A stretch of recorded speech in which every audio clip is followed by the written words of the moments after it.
Good afternoon, everyone. My name is Ross Johnston, and I'm honored to serve as the new Executive Director of Commonwealth North. I'm excited to help lead this trusted, nonpartisan forum as we continue to bring Alaskans together to tackle the big questions shaping our state's future. Today's forum explores how shifting federal spending impacts Alaska's economy, from jobs and infrastructure to natural resources and long-term growth. We're going to hear from leading ISER economists as they break down what these changes mean for every corner of our state. This event is brought to you by ISER, Bid Alaska, and Commonwealth North. And if you don't know, the Institute of Social and Economic Research, ISER, the University of Alaska, Anchorage, is Alaska's leading source for nonpartisan economic and policy research. They have been providing demographic, infographic, amazing data for I think over 40 years now. And Build Alaska's Future is a broad coalition of organizations, businesses, and citizens working to ensure long-term investments in Alaska's infrastructure, energy systems, and workforce development. And Commonwealth North, who I represent, is Alaska's nonpartisan public policy forum. And for over 40 years, Commonwealth North has empowered Alaskans to make informed decisions about our shared future. Anyone can join Commonwealth North as a member of Commonwealth North. You'll gain access to exclusive events, expert briefings, and a community of leaders committed to Alaska's prosperity. If you care about where Alaska is headed, there's no better place to engage and make a difference. Today's discussion will be moderated by the former Lieutenant Governor, Mead Treadwell. He's a maverick entrepreneur, Emeritus President of Commonwealth North, and a dear friend and mentor of mine. And without further ado, I would like to have Mead Treadwell take it away. Thanks, Ross. And Ross, I just sent you a note. There's a couple of people who had the wrong link. You might check on that. But good afternoon, everyone. I'm Mead Treadwell. I'm former Lieutenant Governor, and try as an entrepreneur to sometimes push the edge of the envelope. So there you go. Today we have a program on how federal dollars impact Alaska's economy. And we'd like to start by inviting Scott Goldsmith for a few opening remarks. Scott is a veteran economist in the state, actually retired as head of the Institute of Social and Economic Research, been replaced ultimately by Dan Hirschberg, who is now a member of the board of Commonwealth North. And Scott, let's have your opening words. Okay, thank you. Years ago, I popularized the three-stool approach to thinking about the Alaskan economy. Those stools, or those three legs, were one, petroleum, including the permanent fund, two, other private basic industries like mining, fishing, and tourism, and the third leg is that of the federal government. And when I retired around 2015, Alaska employment was about 340,000 people. Now, 10 years later, employment is about 340,000 people. Alaska's population also was about the same as it was 50 years ago. So the economy has been fairly flat, although there have been some fluctuations over that time. But there has been an important shift, I think. And I would argue that it's federal dollars that have gotten stronger, while the other two legs together have become somewhat weaker. And so I think it's important to understand what makes the federal government such an important driving force in the economy. And I have three takeaways from my opening comments. One is the federal government is really big. Number two, the federal government is growing in relative importance. And number three, the federal government is even larger and even more important than you think it is. And I have a fourth takeaway, and that is historically,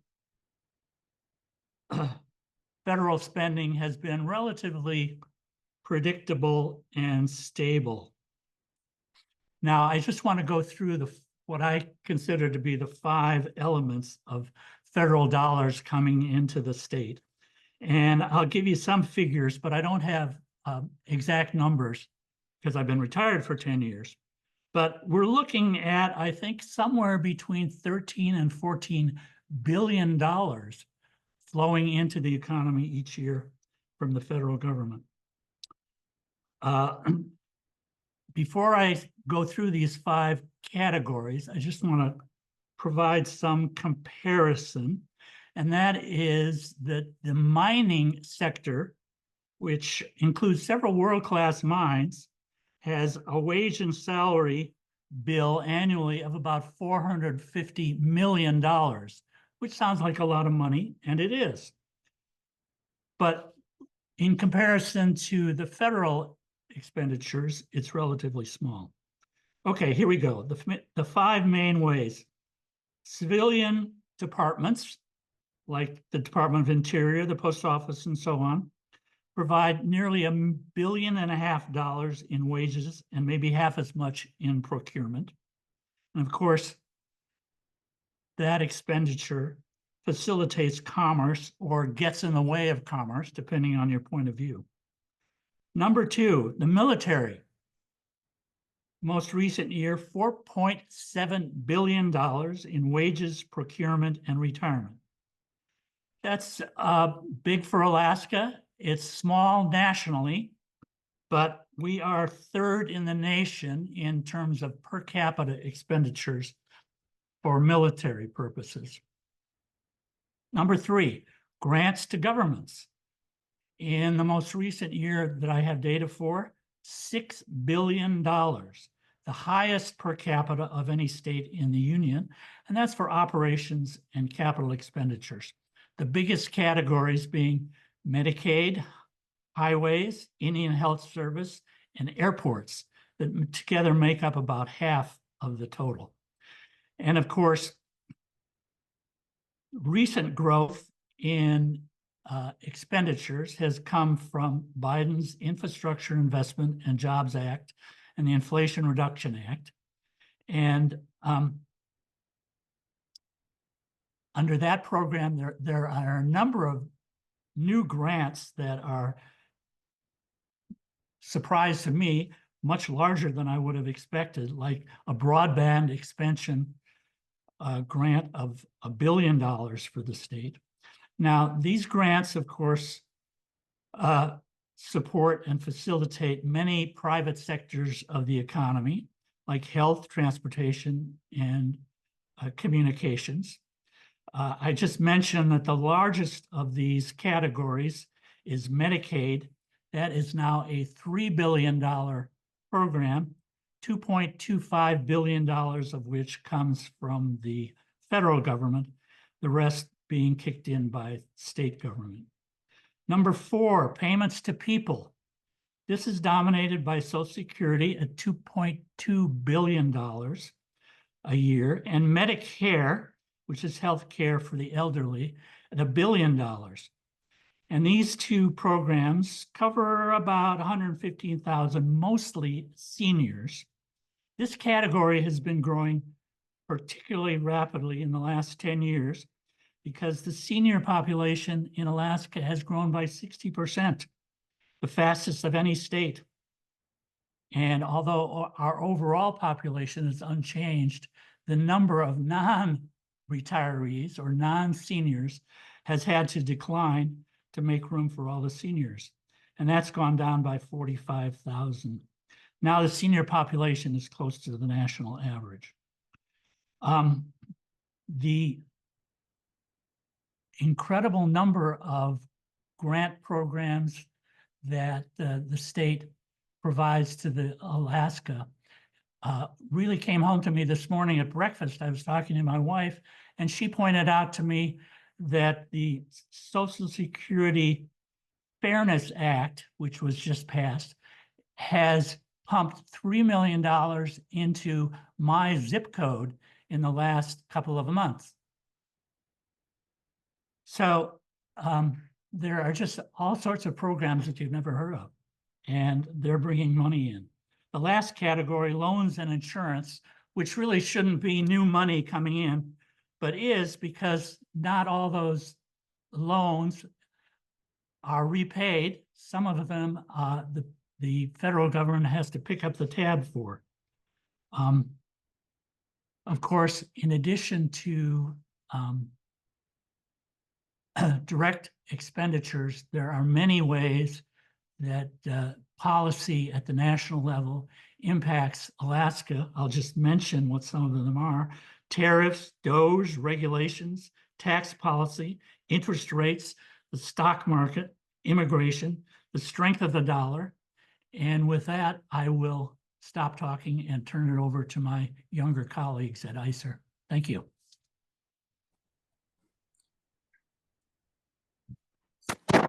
Thanks, Scott.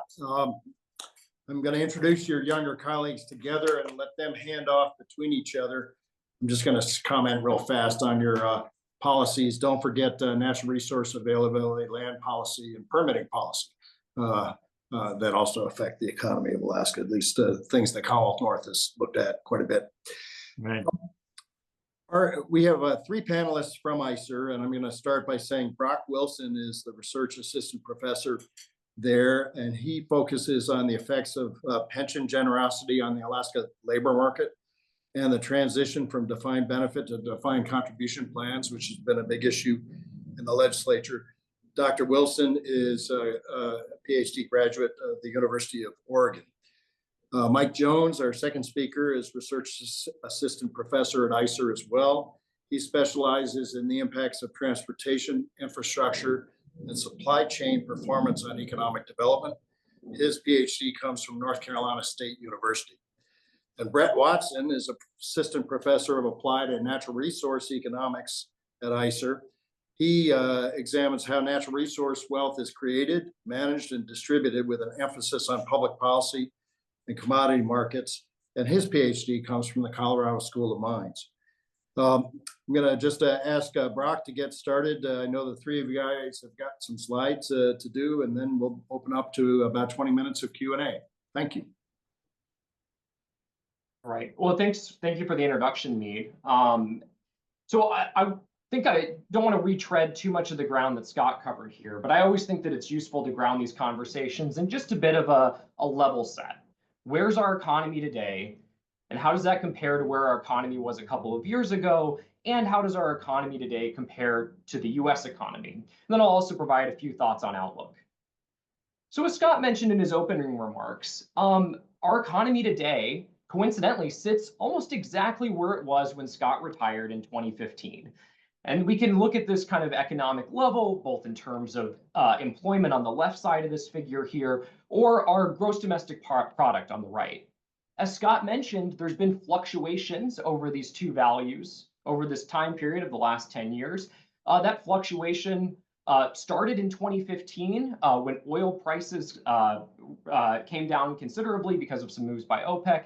That was the start of the Alaska recession, and Alaska lost jobs every year for the next 4 years until we started to recover just ever so slightly in 2019 before the onset of the pandemic. The pandemic put the economy into another recession, which we've been slowly crawling out of each of the last 5 years until we get to the spring of 2025, when employment in March of this year just slightly exceeded the employment in March of 2025. In fact, employment in March this year is higher than March employment in any previous year in Alaska history. So we've hit an all-time high level of spring employment in Alaska. We'll have to see if this holds up through this summer, when we'd be actually able to say that Alaska hit a new all-time high level of employment. One of the things that's interesting to me about this is that this comes despite the fact that Alaska's population has been flat or declining over this period, meaning that the proportion of the population that's actually employed is a little bit higher than it was in 2015 because of this reduction in our state's population. And we think about prime age employment. Scott mentioned earlier about this demographic change that we've seen in our state, increase in the number of seniors. This implies that labor force participation rate among prime age workers has actually been ticking up. So these are all relatively positive signs for the Alaska economy. I want to take a look kind of retrospectively at how the economy's changed in the last couple of years. So one of the things about the pandemic recovery that I found really interesting as I was kind of tracking it in real time was how sluggish Alaska was to recover relative to the country as a whole. So if you look here, this is a graph of every state's employment growth between November of 2020 and November of 2022. That's that early pandemic recovery period. Alaska's employment growth over this period was about 4%, compared to a US average employment growth rate of about 8%. So we were growing at about half the national average in the first 2 years of the pandemic recovery. Some states were growing well in excess of 15% if they were particularly reliant on tourism. They had those really quick rebounds, places like Hawaii and Nevada. Other states that were growing really quickly over this period were Sunbelt states, Texas, Florida, Arizona, Georgia.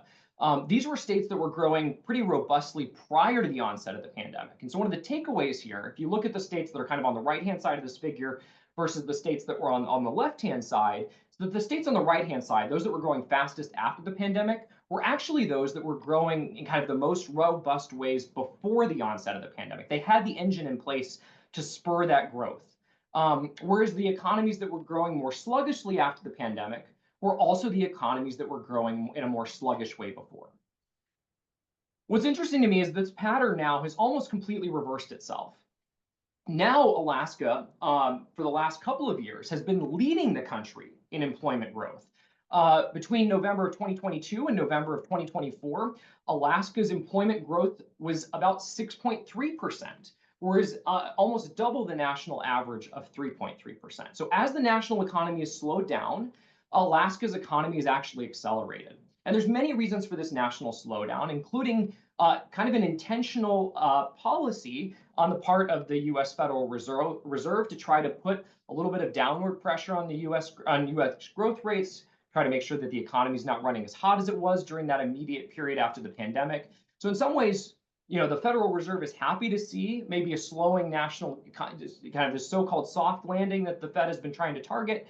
Alaska's kind of been running quite a bit hotter than that soft landing that's been going on nationally. What have been the key drivers of growth during this pandemic recovery period for Alaska? Two industries that I want to call out in particular are growth in the healthcare industry and growth in the construction sector. Both of these have kind of been the leading industries for growth now for a long time in the state. Scott mentioned a number of ways in which federal spending interacts with these two industries. And so we can imagine that federal spending has been a large driver of the post-pandemic recovery that we've seen in the state through these two channels, healthcare spending and construction spending for federal projects. Another important driver of healthcare spending is obviously the demographic change that Scott mentioned. The Alaska population is getting older. Older folks demand more healthcare services. And then another big part of that construction sector boost, in addition to the federal dollars, is the increased spending that we're seeing on the North Slope for new projects like Willow and Pickup. I want to talk for a second about something else that Scott mentioned, which is that over the last couple of years, I think we've seen a bit of a decoupling in our state's macroeconomy from the oil sector.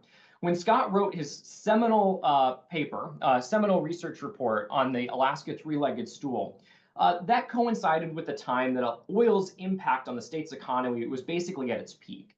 And what we've seen is a decline in the oil sector's direct contribution to employment and GDP over this time period. So the figure on the left shows employment, the figure on the right shows GDP, the area in the green is oil's contribution to GDP, and then blue is sort of everything else.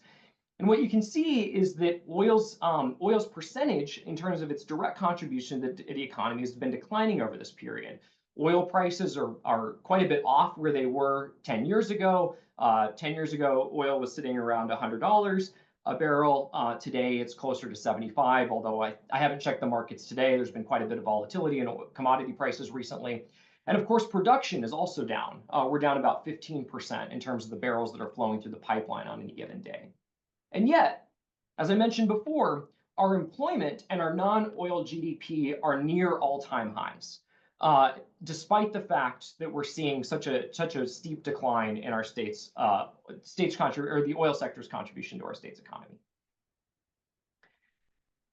Another way in which this manifests itself is oil's contribution to the state's budget. So for most of the last few decades, oil was the #1 source of revenue for our state's government.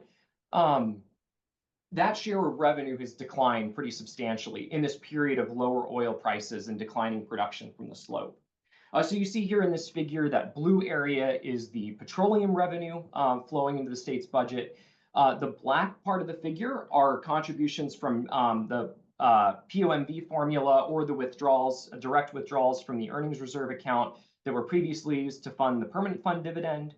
And so you see kind of a big increase since the percent of market value formula was passed in 2018, and that contribution to our state's budget from POMV. So big expansion in those black figures.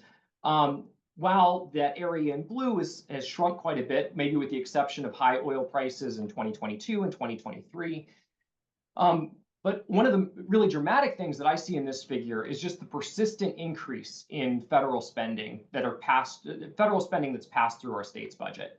That's really been on the rise and has kind of accelerated its trend in the last 10 years or so as well. So that kind of echoes Scott's earlier comments about the increasing role of federal spending and the declining role of petroleum, both in the private sector and now we can see here in the public sector as well. I want to close with a few thoughts kind of on outlook, maybe just with maybe a particular attention toward the national macro environment.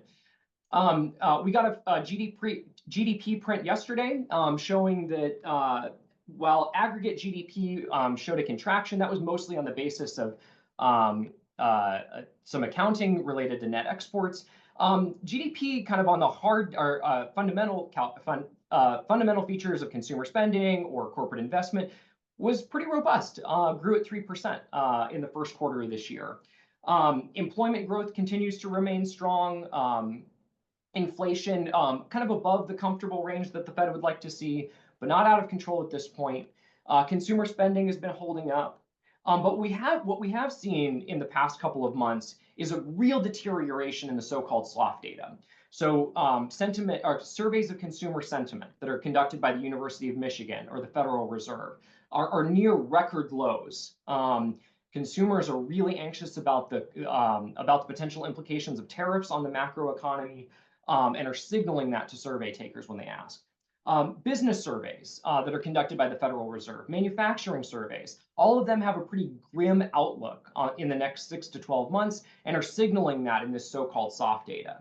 And yet that negative sentiment that is showing up in survey data has not materialized yet in any of this, what economists call hard data, numbers on employment or GDP or the unemployment rate or unemployment insurance claims.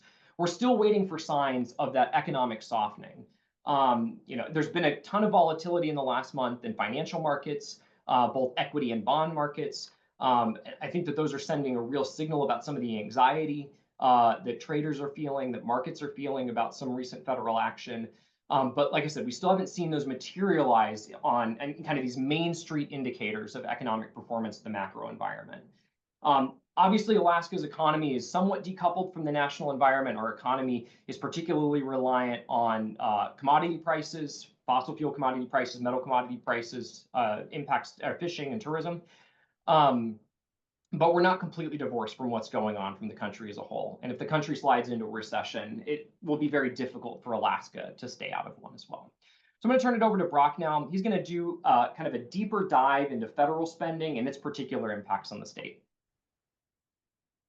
Thank you, Brett. That was a great presentation. I'm gonna give a brief overview of thinking about the contributions of federal spending in Alaska. And so to sort of rehash, as Scott had brought up, for federal expenditures per capita by state, Alaska is relatively large.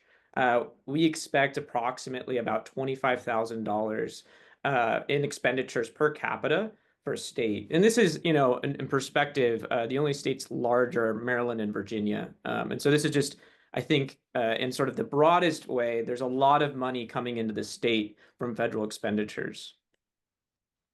When you think about this, one thing you might think about is sort of what are the new federal obligations that the agencies are passing. And so here, this is for the fiscal year of 2023.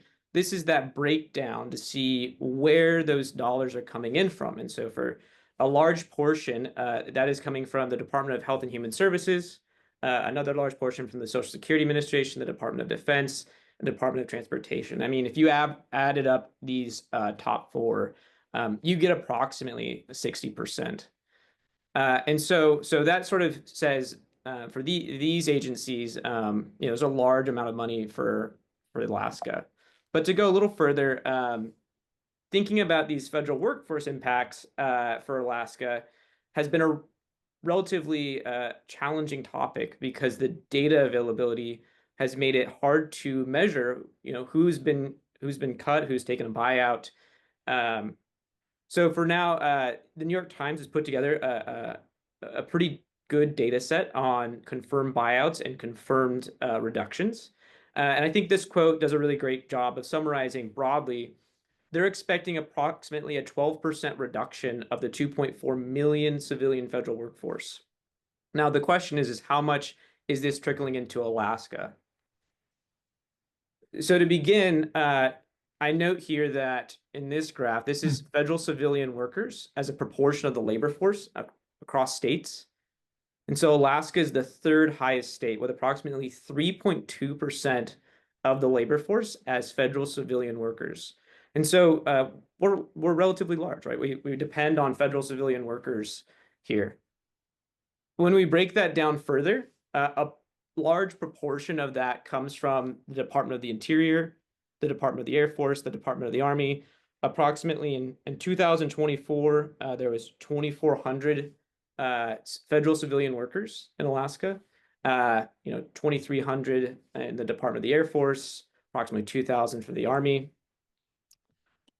And so the New York Times has put together for each of the federal agencies a reduction of the agency size in a proportion sense. So for some of these agencies, such as USAID, Voice of America, they've received approximately a 99% reduction. Other agencies, such as Labor and Justice, have received smaller reductions. And so what I've done is I've done the thought experiment here and plotted. Well, imagine that these reductions were equally distributed amongst the states. What would happen to Alaska?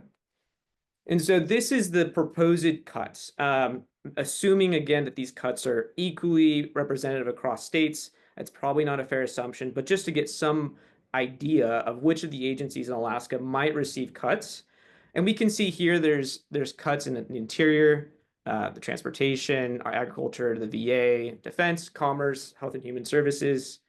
Comparing that national number, that 12%, using this sort of back of the envelope calculation, I have approximately a 2.1% reduction for what the state of current workforce reduction has done to the Alaskan federal civilian workforce. To go a little further, there are numbers on these planned reductions. And so the large ones that are moving here is the Department of Veterans Affairs, the Department of Defense, and the Department of Commerce. There's potential for larger cuts to be coming from those federal civilian agencies. And that would approximately be about a 4% reduction for the Alaskan federal civilian workforce. So to sort of broadly capitalize on all this, Alaska is a third highest state for federal spending per capita. It is also the third highest state for federal workers as a proportion of the labor force. The New York Times quotes that there's a 12% reduction felt across the entire federal workforce. This could translate to an approximate 2%, maybe a 4% reduction in Alaska. Again, the challenge in this has still been data availability. And so this back of the envelope exercise really just is making the assumption, look, if these effects are distributed across states, this is what we might expect. And with that, I will pass it over to my colleague, Mike Jones. Thank you. Thanks so much. So I'll focus a little more attention on infrastructure and supply chain sides of recent developments here. There is a lot of movement in this world, and there's no way to cover everything. Things are literally changing day by day at times. But in attending part of the Alaska Infrastructure Development Symposium held in Anchorage last week, it was pretty abundantly clear that the entire tone had really changed. There's a lot of nuance and idiosyncrasies, and things are changing to the point that information even received a few weeks ago isn't necessarily longer relevant. But several messages were pretty directly delivered. Now, we have awards of about 8.5. We have awards of about $8.5 billion from the BIL alone, and many projects awarded through both of the major Biden-era bills were discussed as being held up and delayed, but in a less but appreciated appreciable amount are getting cancellation notices. There's also a steady stream who are receiving bad news and then somehow getting things overturned, in quite a bit of interaction with the federal offices as well, and a lot of direct action taken as a result of those contacts. So this list changes weekly, and there doesn't seem to be a full master list that's getting updated in real time, although various offices and agencies certainly follow their own portfolios. Now, the conversation about federal workforce impacts is directly related to infrastructure project concerns. So this was described to communities as an implementation crisis, where the grant itself can be under risk, but also the applicant's ability to coordinate, clarify, and work through compliance being also significantly hampered. Leaders discussed how reduction in force can basically challenge the viability of a program such as the Low-Income Home Energy Assistance Program, where HHS has terminated managing staff, and we have ongoing federal delegation objections to reverse those and other firings. But Rural CAP has noted that the broader closure plans of the Region 10 office, for example, by HHS, which supports a very large range of their community support projects, including the Low Income Energy Assistance Program, would make administration and compliance just that much harder. In addition to 10 of their other programs getting disrupted or shut down, with only a few brought back online recently. Again, things are turning off and turning on pretty darn frequently. Snap cuts are also getting described as being anticipated or imminent, although those are more political decisions, but the sort of ripples through any of the support burden that runs across suites of organizations and state agencies that support those efforts. Now, I don't have a crystal ball on any of this. Again, things are inherently a mix of policy and politics. The uncertainty itself kind of matters. Construction contractors can be more reticent to take jobs when funding looks insecure, but bids also build in these cloudy cost projections, potentially raising costs and making it harder to complete a project. So within that uncertainty and question delays, another big focus is on the barge schedule in particular, particularly in large capital projects to off-road communities where a large amount of awards in absolute and per capita terms do go. That can delay projects by a full year if they miss the construction season, and sometimes have these strict funding timelines where that delay can effectively potentially kill a project.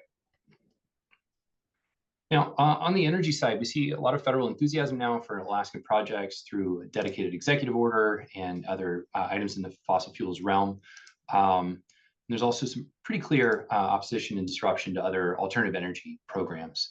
There's, of course, a lot of energy directed right now towards an LNG pipeline, a massive project, lots of nuance. It's received a lot of attention at the infrastructure symposium as well.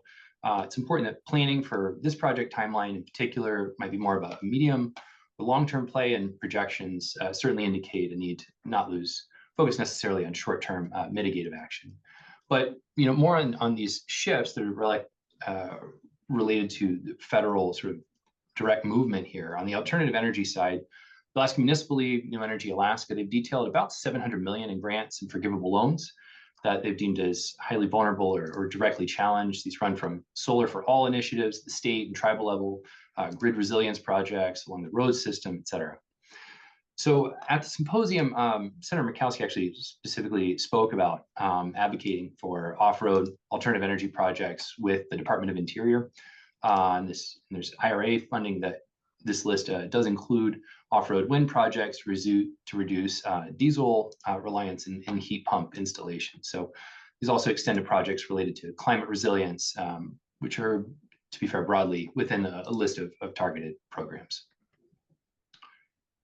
Now, a lot of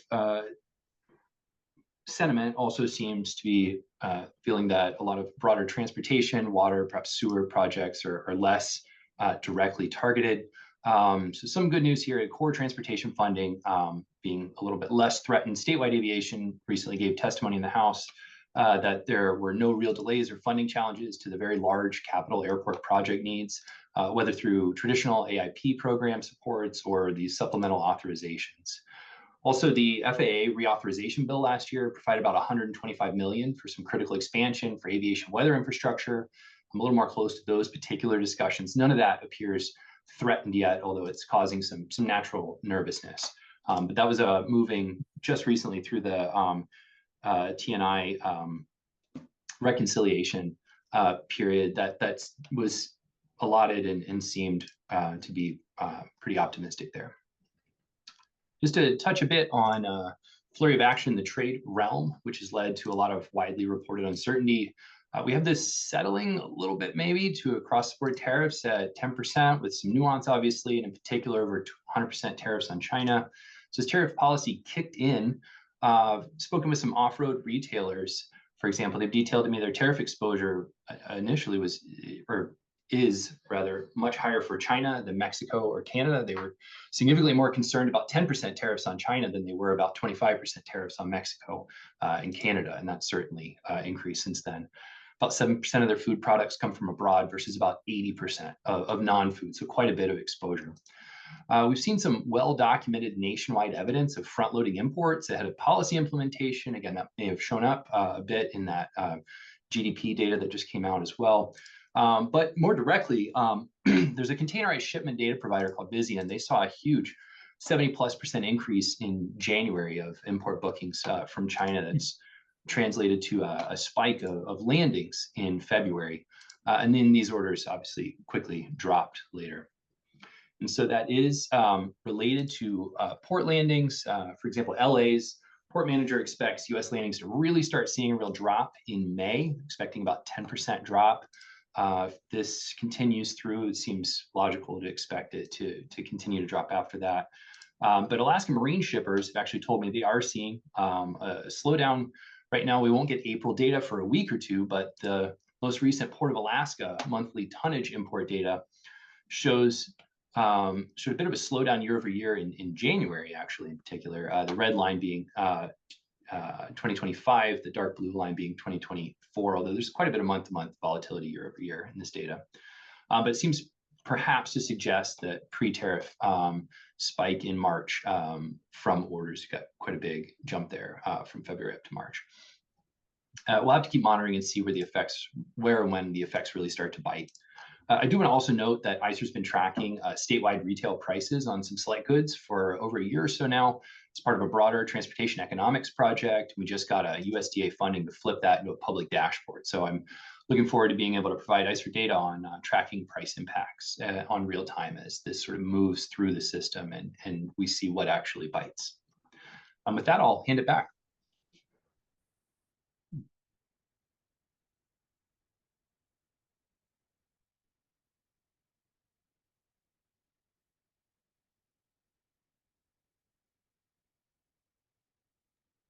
All right. As I was unmuting, somebody else was unmuting, that meant I was muting. There you go. Hey, thank you all for your presentations. And as everybody comes back on, we've got a good set of questions here. And let me just start out on it. Since we were talking about tariffs at the end, what do you think the effect of tariffs are going to be on the Anchorage, on the international airports in Alaska? Have we seen the spike that you looked at in kind of container shipping? How about shipping coming through the state? Just real fast.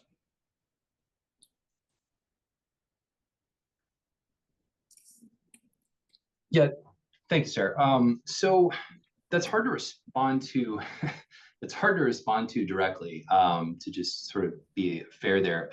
We have, when you look at some of the data on how things get to Alaska, it seems that more broadly about 80 to 90% perhaps of the tonnage of goods moving to Alaska comes through ocean routes that might be a little less than half based on value. So we do see a lot of sort of high time-sensitive deliveries of consumer goods moving through the air system through our international airports. So if we get corresponding, increases in prices, and that'll matter how that plays out. Frankly, it's going to be on a product genre by genre basis, likely. Then I would expect just normal price elasticity of demand to move through that system, and we might see that a bit of decline. If this does also impact tourism and travel as well, then there might be some impacts on passenger traffic. Again, that's pretty speculative, and it's really important to sort of monitor that data as it moves in. But it seems worth keeping on keeping front of mind. Brett, Yeah, if I you was want just going to jump in here. I had reached out to the communications director ahead of at the airport ahead of this conversation to ask him just this question. They're still trying to figure out what the impacts are. Retrospectively, he shared with me that they had some decreases in passenger volumes coming through the airport this spring, but that was mostly on account of low snow load, less winter tourism. One of the things I'd note though is we had mentioned earlier that there's a lot of indications of front running, meaning that companies are trying to get ahead of tariffs by stocking up their inventories and trying to get as much of that product stateside before these tariffs actually go into effect. As part of the most recent GDP print that came out yesterday, they actually had data kind of breaking down what products are getting front run at the moment. It turns out almost all of that is high value but low weight products that you might imagine to be transported over air. So these are computer components and pharmaceuticals are the vast majority of products that are getting front run. That's probably because of timing, right? Those are products that you can ship relatively quickly. You don't have to put them on a boat and wait a month and be, wonder yourself what the tariff rate might be in a month from now. You can put it on a plane and know that the product will be here in a couple of days and have a little bit more certainty about those tariff rates. So just in terms of the impact of the cargo airport, I agree with Mike that obviously it will depend on exactly what it looks like the long-term policy here becomes. I think that as we've gotten a little bit further away from April 2nd, the moves aren't coming quite as quickly. There was quite a bit of adjustment to the policy almost on a daily basis after the April 2nd initial announcements. Those policy changes have slowed down more recently. And so I think we're headed into a period where we have a little bit more clarity, at least over what the medium term, and here I'm thinking about what the next 3 to 6 months will look like in terms of tariff policy. As Mike said, there certainly will be a consumer response to it, and that response we will likely see at the airport. Yeah, and thanks. I did that as a starting question before we got to participants' questions. But one of the other impacts besides the tariff is the question of decoupling with China. And, we're very dependent on Chinese aircraft coming through, and the Anchorage airport is a major employer.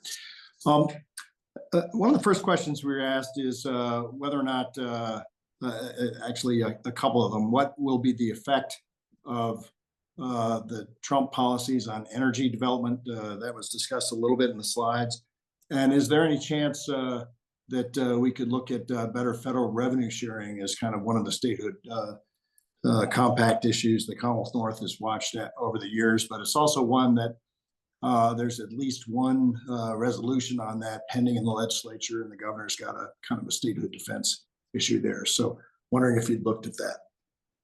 Yeah, I think that the most important first order effect in terms of resource development is, companies are most sensitive to commodity prices, right? That's the thing that they that's always the most sensitive revenue driver in a project is commodity price outlook. We've seen in the last month, commodity prices are down. WTI is down about $10 since April 2nd. And that's mostly on the basis of an expectation of at least a mild recession sometime in the next year. Reductions in aggregate demand spurred on by the trade war.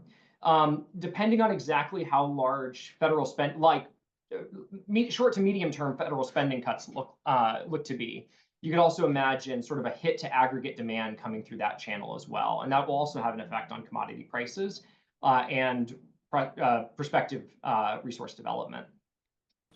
So to shift gears a little bit, but I see what you're saying, Brett. One of the questions, there's a little bit of a challenge that was coming from the numbers on federal employees, whether it was the 4% estimate or a greater. One participant said, it seemed to me the estimates of federal workers are losing their jobs is not realistic. Understandably, we have incomplete data. This questioner says USDA rural development has seen 40% reduction of their employees, 36% in workforce across the nation. I guess I would say that a large amount of the federal spending is also passed through to social service agencies, nonprofits, and so forth, who've already had to take this back. So how are you going to get a handle on what that means for employment? I think the first point about the fact that those numbers seem like an underestimate, I agree with fully. The challenge has been to build a complete data set of every person who has taken a buyout or been in a workforce reduction. It's a large lift, and that's I think well documented with the New York Times and how much they're going through and finding court documents and reading through them.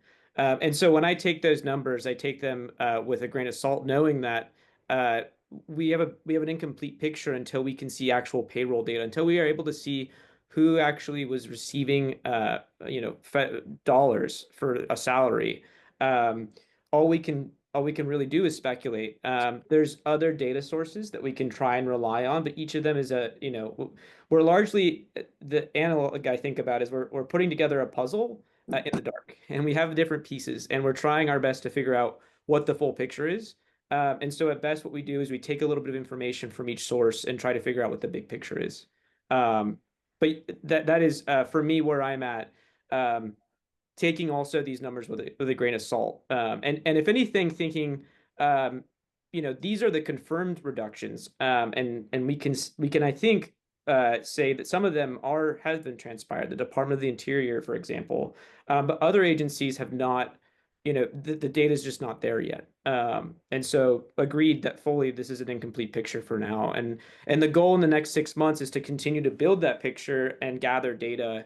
Currently have a FOIA out waiting for that payroll data, and as soon as I have that, the plan is to put together something so that Alaskans can see at a very small level, at a regional level, where are these gaps now? Not only at the regional level, but at the agency level, where are we feeling these missing people? And so for now, I agree. Great. Hey, while we are doing this, put your questions in if you're an attendee with questions in the Q&A block rather than the chat block, and that means you don't have to bounce back and forth.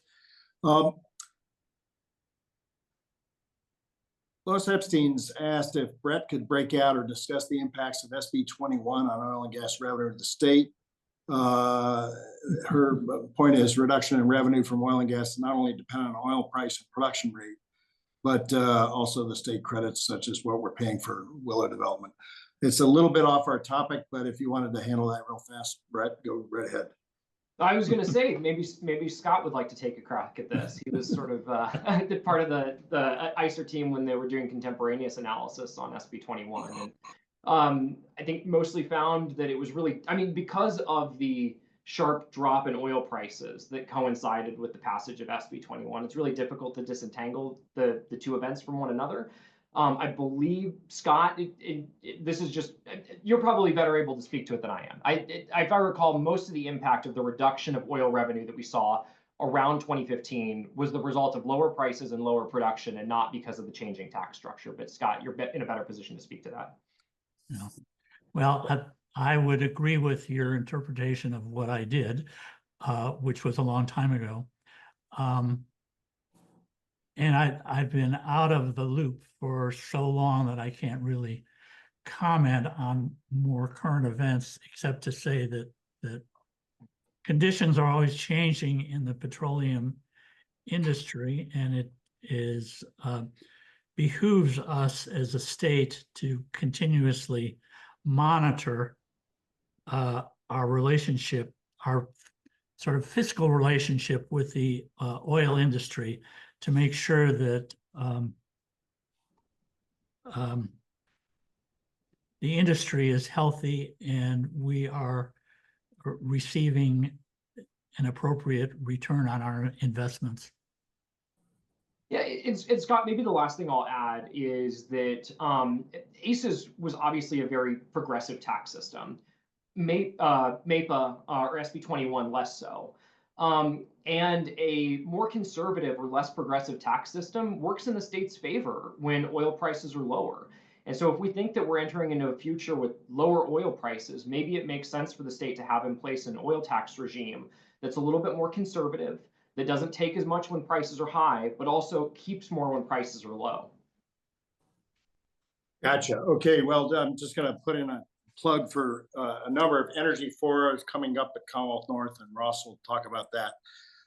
Real fast, Tom Begich has asked about the weakness in the bond market, the stock market, and what we should be doing about the permanent fund. I guess I would even add the pension portfolio. What should we be watching for? Is there any suggestion out of all this, not just the federal spending in Alaska, but the impact on other money available to us through the permanent fund? Well, I mean, as I noted in my remarks, the state's increasingly reliant on returns to the fund to finance the state's budget. And so this is an issue that Alaskans need to be paying more attention to. I mean, maybe even it's a larger contributor to revenue than even petroleum these days. And so it's certainly an important issue to highlight. There's been a lot of volatility in equity markets and bond markets, as I mentioned, over the last month or so. Although, you know, looking at stocks today, they're around where they were about a month ago. Where we have a lot less visibility, though, and this is an issue that I've been concerned about for the last couple of years, is the growing role of private equity in the fund's portfolio. You know, as citizens in the state, as legislators, there's just a lot less visibility on exactly what the performance of that private equity portion of the portfolio looks like.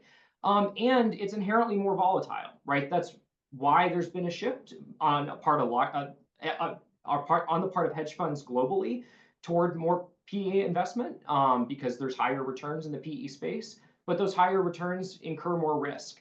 And again, similar to the conversation with respect to oil taxes, higher risk can involve more returns, but we are in a position as a state where maybe we're willing to accept lower returns with more stable revenue, given that it's such a large portion of the contemporaneous revenue for the state now. Well, that's worth a whole program in itself as a guy in private equity, but I'll leave it at that. Brian Barnes asked, Brian, by the way, has been head of the Institute of Arctic Biology at the University of Alaska Fairbanks, and he says that science research by the UA faculty, in addition to federal employees, is an economic driver. There's intent to cut NSF, NOAA, and NIH budgets and cap overhead. What impact do you see that happening to Alaska? Is that shown up yet on your numbers? Well, certainly directionally, the effects are negative, right? Our colleague Musim Gatabi released a report, I believe, circa 2019 or 2020, about the impacts of research programs at the university system on the state's economy. Obviously, not just the scientific contributions that those research investments make, but the economic impacts, right? These federal expenditures are real dollars flowing into the state, and they generate multiplier effects. Can't remember what the figure is on the top of my head, but directionally, the effects are positive when the money is spent, negative when the money is pulled back. Thanks. Juanita Ayres asks, in January 2020, ISER Director Ralph Townsend then presented to Commonwealth North on vulnerabilities of increased state reliance on permanent fund earnings. Back to the permanent fund, indicated circumstances most likely to result in failure to meet state revenue needs would be stagflation. Many economists have argued that the Trump tariffs have the U.S. in the crosshairs for a stagflationary recession. Thoughts? Nobody has any thoughts? That's fine. Yeah, the question of what's going to happen there, and I think that ties to that. The question's been asked a couple of times. So what do you expect cuts in Medicaid funding to mean in Alaska? And have you looked at that as also something where the state may be required to take up the slack, given the way the state does Medicaid? As an example, is there a thought on that question? So that is actually under preliminary work right now. ISER will be putting together a short brief on what potential impacts of cuts could look like. There's actually been work on this previous at Commonwealth Fund that's estimated these impacts across states and looking at what these multipliers, I cannot quote them off the top of my head, I apologize. But there is work out there available if you're interested in that topic. To understand what those proposed budget cuts will look like and felt as far as not only the health workers, but also the spillovers to other workers within the economy.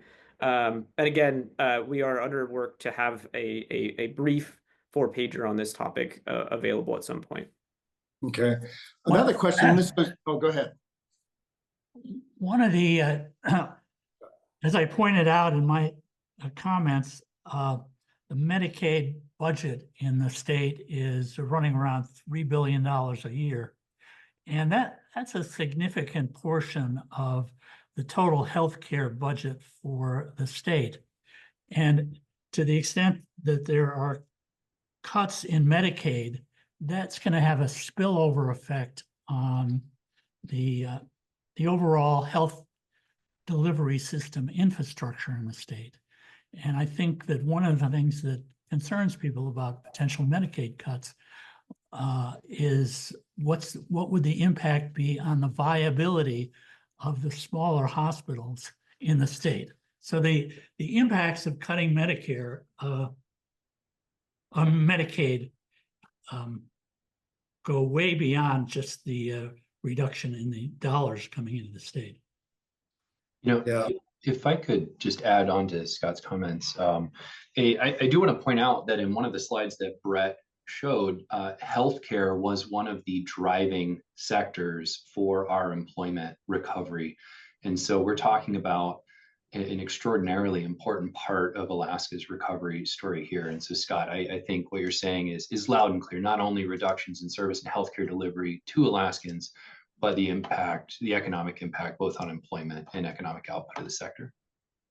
Yeah, and kind of toward that end, guys, as you did your bigger economic pictures at the beginning of the presentations, you talked about state government being a recipient of large amount of federal grants, but tribes and tribal organizations are also a very large recipient. Last I looked, the ANTHC budget was over $1 billion, for example, and that's directly not necessarily coming through the state, though Medicaid does for tribal residents who are eligible for Medicaid. So have you tracked any cuts in kind of grants to tribes and that sort of thing? We're seeing very large tribal, not only health, transportation, energy. There's almost a parallel set of grants coming into the state to tribes these days. And was that tracked in any of your estimates, or does that just show up in the overall GDP numbers? Within the GDP figures, I'm not entirely sure. One thing I want to point out that was hard is that all of the projects and all of the statuses of all of the projects aren't necessarily available in some master list. And all of this is changing quite literally week by week, and things that were paused are getting reinstated. I think it was stated that there were 725 legal challenges across the nation, and that add a ton of uncertainty that are about entire programs that tribal entities may have been pulling from as well. And so I'm really struck by how cloudy the overall impact is when the scale is clearly directionally large, but how little moment-to-moment clarity we actually have. And so we'd have to go directly to those entities. Relating to GDP figures, Brett, are we able to say that, or is that a little too entangled? So I think that the numbers that Brock presented on kind of the proportions of federal spending, obligated dollars, those will be inclusive of grants to tribal organizations. I can speak anecdotally. ISER is oftentimes a collaborator with partners at ANTHC or South Central Foundation on research projects. Several of those grants have been rescinded and reinstated, paused, and had various status changes over the last couple of months. And so something that we see here, at least at an institutional level already. But no, I think you're absolutely right, Mead, to point that out as another source of uncertainty and volatility here. And I could be very brief on this, which is that actually some of this data is available actually online. If you're very interested in a particular facet of this, usaspending.gov is a resource that's available to track all of the contracts, grants, direct loans, etc. All of these things are broadly online, where you can actually see real time for a given contract how much money has been given out, how much money is left to give out, to which entity, and so it provides, I think, a nice centralized place to get this information from? To shift slightly, we've got the reconciliation bill working on extension of Trump tax cuts or changes in tax policy.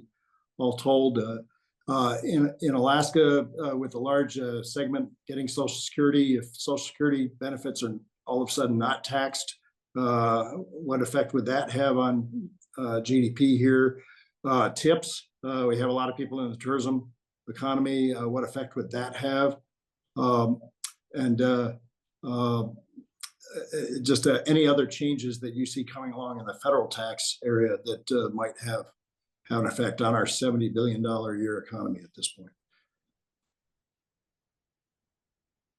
Well,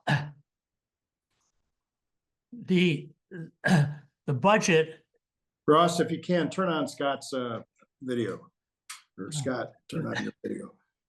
The budget that's being proposed includes massive tax cuts and massive expenditure cuts. And if the budget is to be balanced, you can't just have one without the other. And so looking at it's all very speculative, as my colleagues will say, but you can't just look at one aspect of the package. You can't just look at, say, that the potential tax cuts, because that's only a part of the package. And at this point, I think it's too early to say anything about what we may see as a budget bill or a budget that's actually passed later this year. But I'd be happy to hear from my colleagues who have other opinions. Yeah, I mean, it's unclear exactly what shape the reconciliation bill will take. I mean, obviously, I read the same type of news that most people do on the subject. You know, one thing I'll comment on though is that if you look at the distribution of income in Alaska, we're an upper middle income state, right? We're not the wealthiest state in the country. But we don't have a high proportion of people earning over $1 million, for example.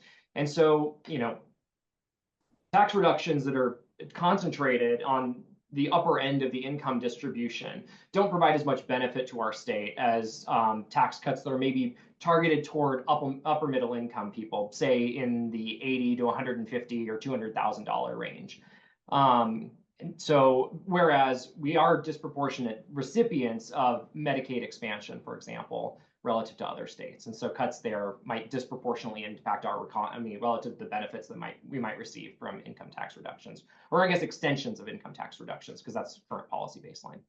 Did any of you guys look at the impact of the tax cuts from the first Trump administration on Alaska? I haven't seen those numbers, but I'd be interested if anybody is aware of some. Take a look at them. Yeah, I haven't seen any. All right. But you know, in the graphs that you showed us earlier today, I didn't see any blips.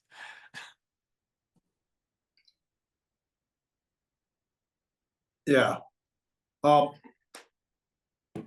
One other question that has come up is relations with Canada. Obviously, Canada just went through an election. There were threats in British Columbia to put a tariff on goods headed toward Alaska. I'm not sure how that could happen in a provincial system. It may be able to happen in a provincial system and not in our system. Do you see, how do you see the Canadian tariffs impacting us? Is it making for higher construction costs, for example? And have you looked at that?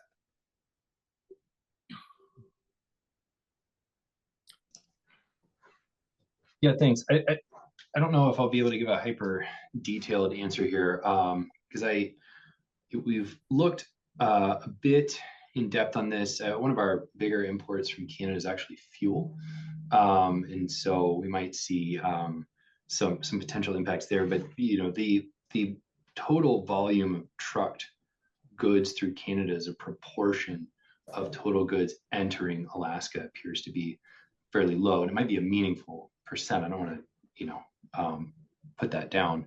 But it's a vast majority of our goods are moving up from Tacoma rather. And so in terms of like retail good exposure, we might be fairly low compared to with Canada compared potentially to just like the rest of the country to China.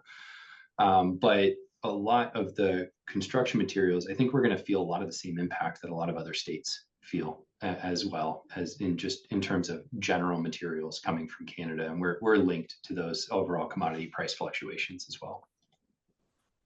Thanks. Mike, I guess you don't shop at Red Apple. They've got a lot of Canadian goods. I think it's still buy Nabob jam there. Dating myself. I'll include jam on my list of products. In particular, send me the flavor. We'll get it in there. Yeah. Hey, a question is asked, any word on cuts to the Alaska Bypass Program? This is one that Daryl ISA had been trying to cut a number of times. I remember having a set of meetings with him when I was Lieutenant Governor and Don Young to help save the program. But it's very important in terms of getting goods out to the bush. Has that come up at all in anybody's discussion? So this has come up in discussions a lot, actually. The air carriers are extremely concerned about this program at all times, but also right now, disproportionately, it's come up with the state. I don't think there's been any directly stated threat that I've heard about so far to bypass. Just to say that first and foremost. Folks have also tried to ask about trying to estimate, the value of bypass to rural Alaska, which is an enormously complicated question. It's important to note that bypass in general is a very important part of the entire revenue structure. And air carriers, they have their own three-legged stool, Scott, with passengers, freight, and bypass. But a pound of bypass mail is significantly more important to bottom line for air carriers than a pound of air freight, for example, given the way the reimbursement structures are working. And so, with bypass mail, it's also structured as a way to provide more reliable, more cost-effective, even though it's very high, passenger service to connect rural Alaska to the state. And so that would be an important thing to be looking out for in the way sort of connected with our essential air service. So it's also hard to understand, for example, if bypass were to disappear for some reason, could you just look at the difference between the cost of goods in a community, which you can see the price differences between rice, for example, and non-perishables would be more susceptible to changes in bypass, whereas things like fresh produce, people don't really bypass mail fresh produce to that same extent because it just takes too long to get there and it's just going to go bad and it's a shipper's risk program. And so you're going to eat a lot of cost instead of saving on the shipping. And so it's hard to understand necessarily how, in the absence of bypass, freight rates might change because bypass rates could even be subsidizing freight rates as well. And so it's a very interconnected, complex program that we've sort of built a lot of our off-road transportation economy around. So I am personally concerned, very concerned about potential impacts to it, but I'm also a little heartened that I haven't heard it specifically mentioned yet. And I don't know if we're through the first flurry of targeted things or if we're moving to a new stage of targeted things.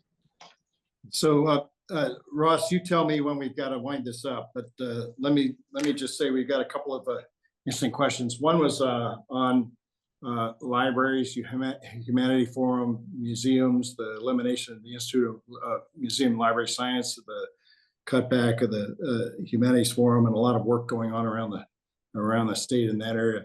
It's not a very large number in terms of the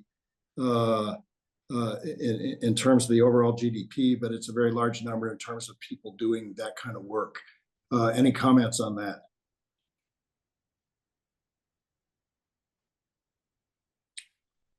I mean, I think it's clearly evident, and what's still to come is to be able to get these numbers to track down and be able to say with definitive data what this has looked like.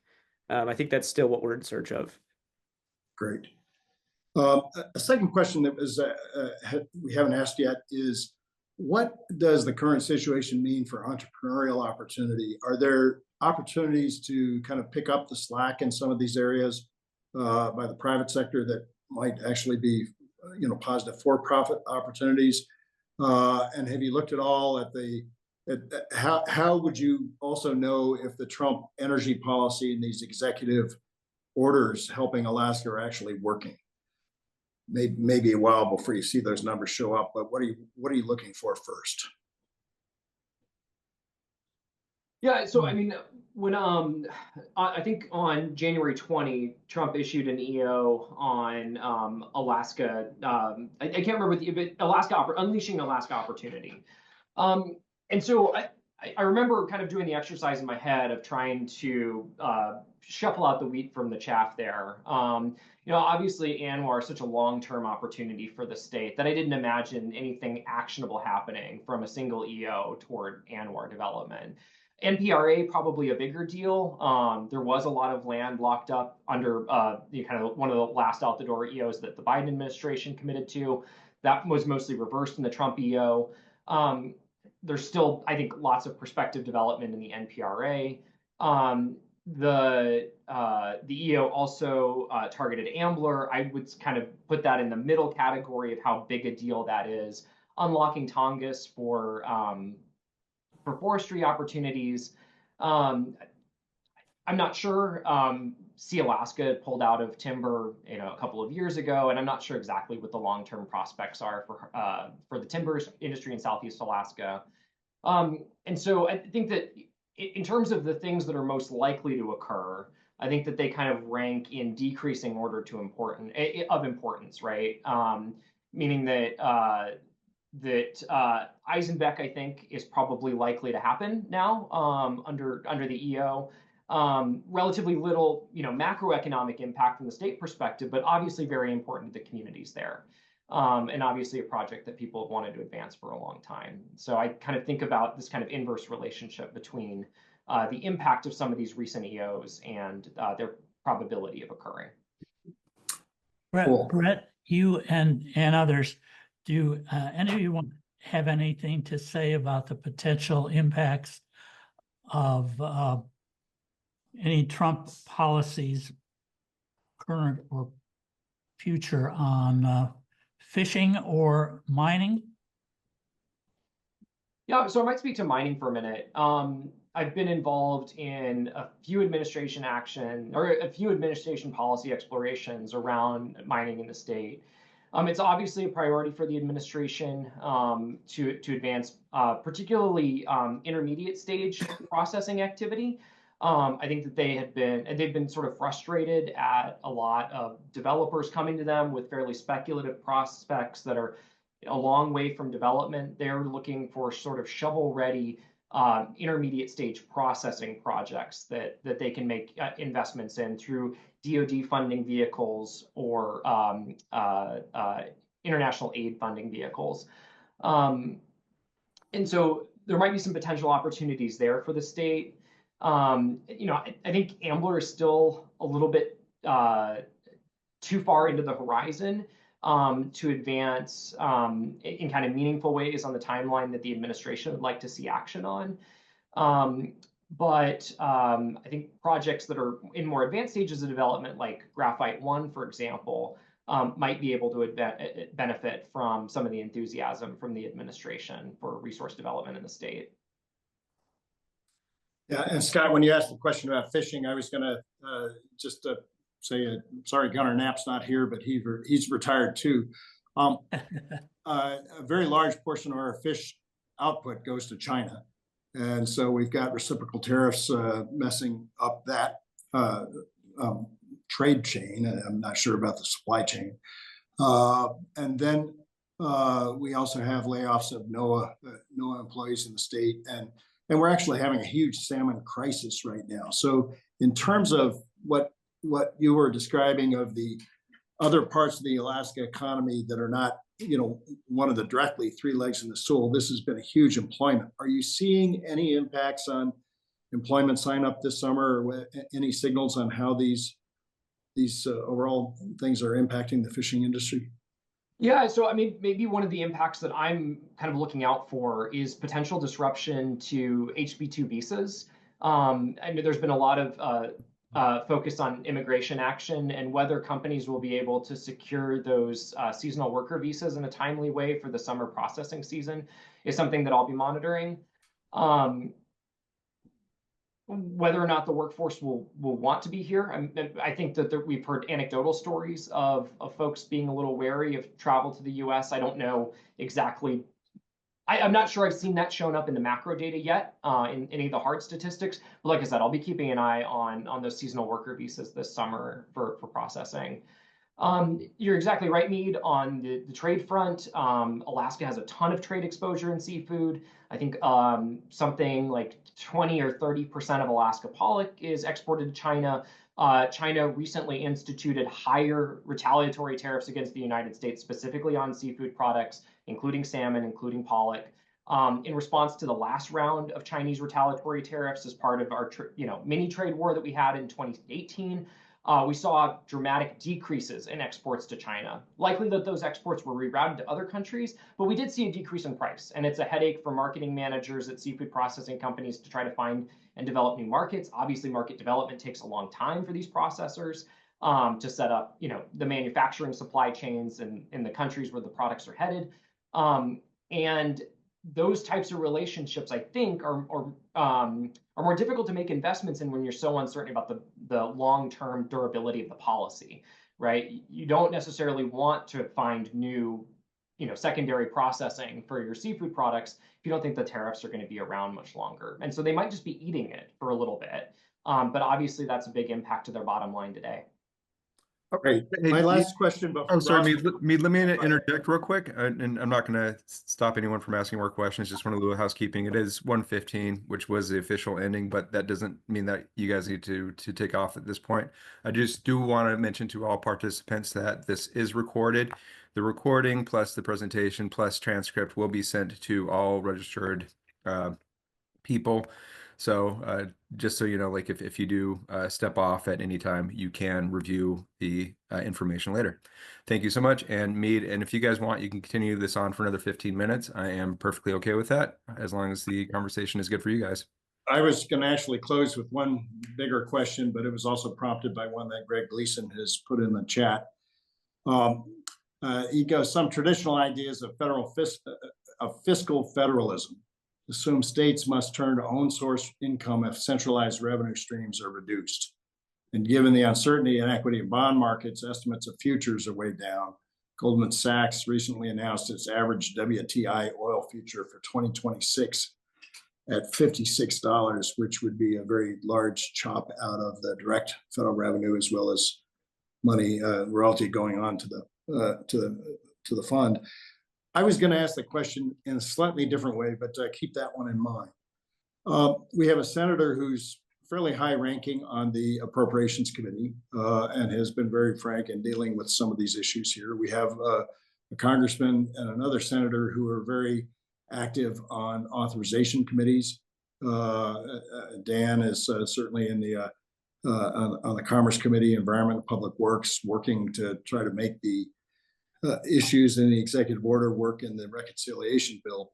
And I guess the question is that if you're looking at with, put ideology aside here for a second, if you had a senator who was a key appropriator, and appropriations do matter, and authorizations do matter, what would you do to most kind of stabilize the impact of the current policies on Alaska, with the understanding that we're probably headed into a federal situation where the tax revenue, the income growth revenue, and the size and cost of the federal debt, it doesn't mean that there's just an answer to get more federal spending. So where would you focus? And with the understanding that when I was throwing out a bunch of T-shirts this week, and all of them were nice T-shirts, but I don't need that many T-shirts in my closet anymore. And it's a very, very hard thing to cut compared to building. And just closing comments from each of you, if I can.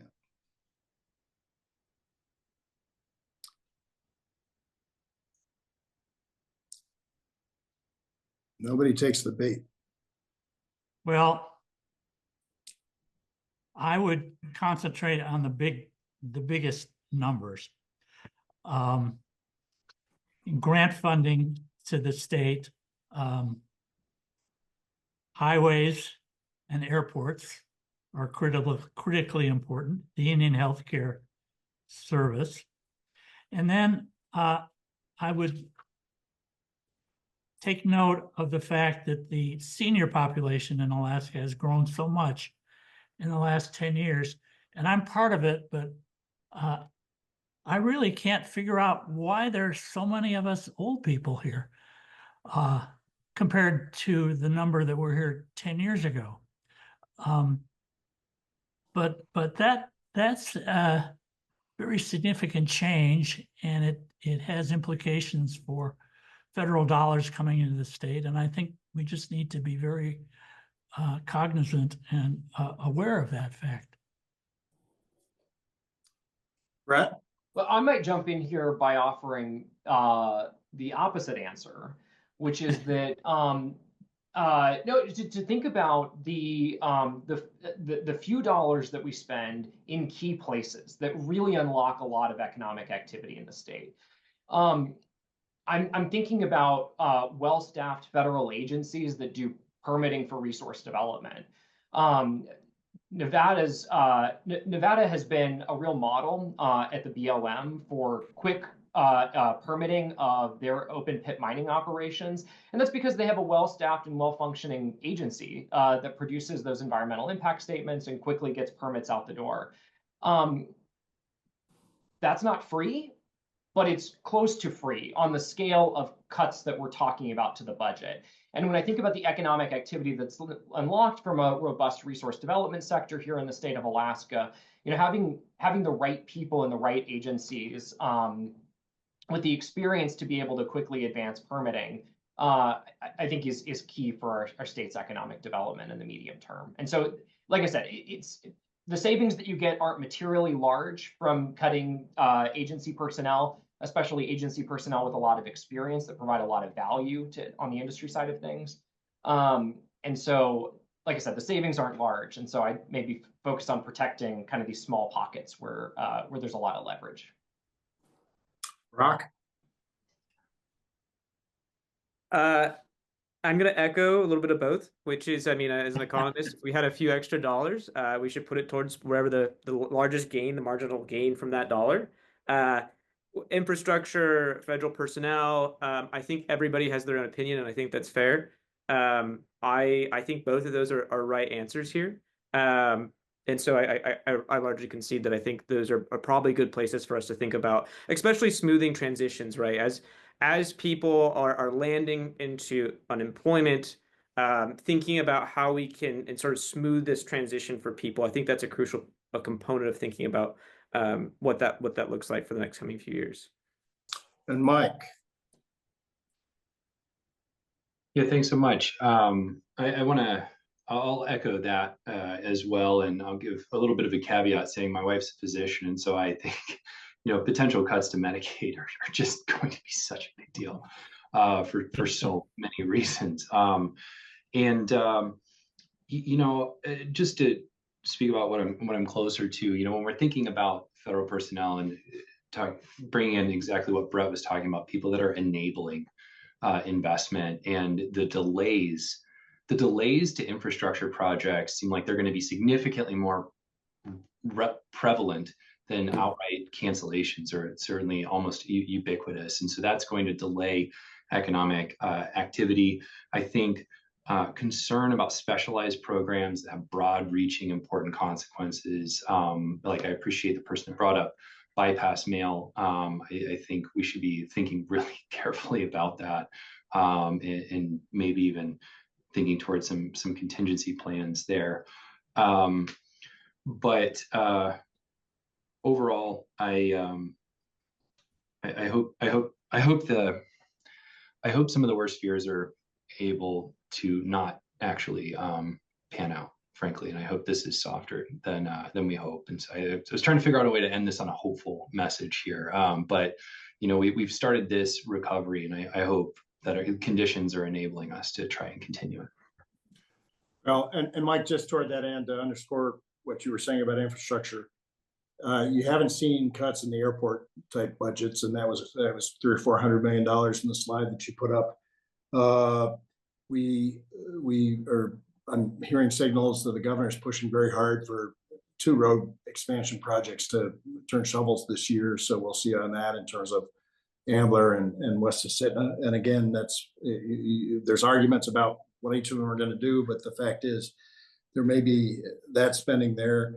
The Alaska Energy Authority it was looking like they were losing a lot of their grants that they had in place, and I understand. I haven't seen this in print, but some of those have turned around. I've been working with the tribe on an expansion of a port in Cordova. They're actually bringing back a deep water port, and that project is that project's funding needs grew not because of or not in relation to the current situation, but in relation to inflation. And inflation actually added a big whack to existing infrastructure projects that are underway. So there's that.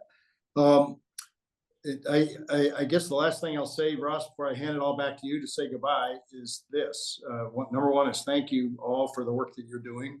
Number two, I don't think I'm going afield at Commonwealth North to say we'd love to have you back. This has been a great program. Veronica Slager at Build Alaska, thank you, and your team for also helping to make this happen.